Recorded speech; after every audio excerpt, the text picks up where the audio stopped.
প্রিয় দেশবাসী, শিশু, কিশোর কিশোরী, তরুণ তরুণী, ছাত্রছাত্রী, বয়স্ক, বৃদ্ধ, পুরুষ, মহিলা, সবাইকে সালাম জানাচ্ছি। আসসালামু আলাইকুম। শুরুতেই স্মরণ করছি মুক্তিযুদ্ধের লাখো লাখো শহীদ এবং গত জুলাই আগস্ট মাসে ফেসিবালের বিরুদ্ধে ছাত্র শ্রমিক জনতার অভ্যুত্থানে নিহত সকল শহীদকে। সবাইকে জানাচ্ছি আমার সশ্রদ্ধ সালাম ও গভীর শ্রদ্ধা। আরো স্মরণ করছি তাদের, ফেসিবাদী শক্তির বিরুদ্ধে লড়াই করে যারা আহত হয়েছে, পঙ্গুত্ব বরণ করেছে, চোখের দৃষ্টি হারিয়েছে, যারা 9 দফা নিয়ে দাঁড়িয়েছে, যারা 1 দফা নিয়ে দাঁড়িয়েছে, যারা দেশকে এক হিংস্র স্বৈরাচারের হাত থেকে বাঁচিয়েছে।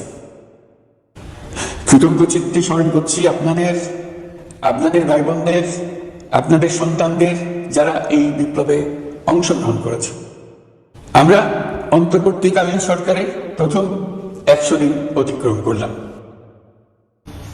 আপনারা জানেন কি কঠিন এক পরিস্থিতিতে আমাদের দায়িত্ব গ্রহণ করতে হয়েছে। ছাত্র শ্রমিক জনতার অভূতপূর্ব গণ অভ্যুত্থানের পর ফ্যাসিস্ট সরকার প্রধান পালিয়ে গেলে দেশ সরকার শূন্য হয় সাময়িকভাবে।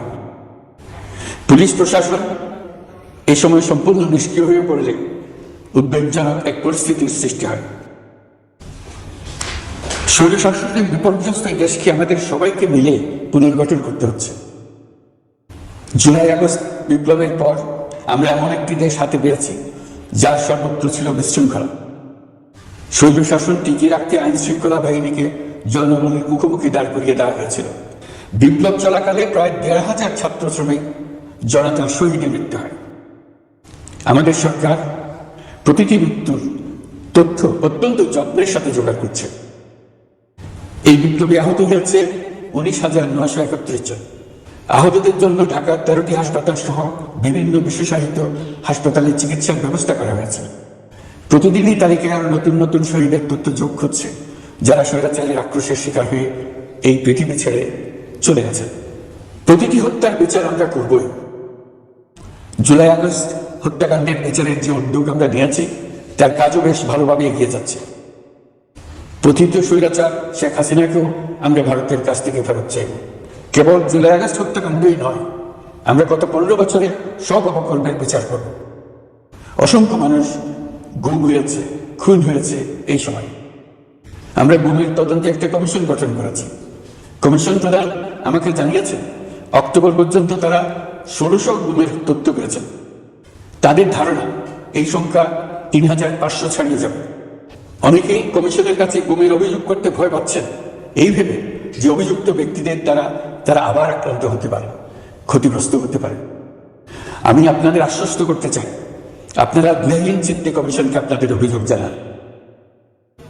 কারো সাধ্য নেই আপনাদের গায়ে আবার হাত দেয়।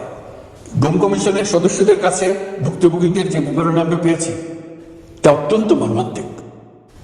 জুলাই আগস্টের বিপ্লবের পর ছাত্রছাত্রীরা শহর বন্দরের দেয়ালে দেয়ালে তাদের মনের কথা লিখেছে।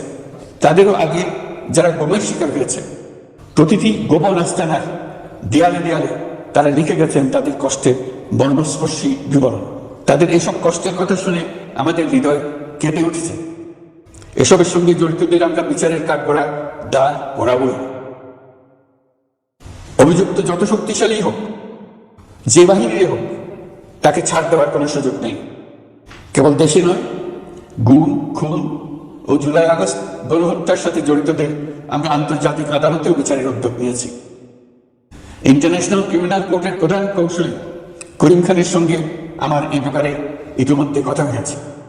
আইন শৃঙ্খলা রক্ষাকারী বাহিনীগুলোর কোনো সদস্য কিংবা অন্য কেউ যাতে হত্যা, গুম সহ এই ধরনের কোনো অপরাধে জড়িয়ে পড়তে না পারে, এই জন্য আমরা গুম বিরোধী আন্তর্জাতিক সনদে স্বাক্ষর করেছি।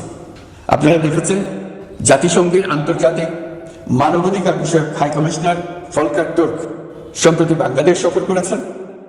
জাতিসংঘ জুলাই আগস্ট হত্যাকাণ্ডের তদন্তে আমাদের সহযোগিতার হাত বাড়িয়ে দিয়েছে।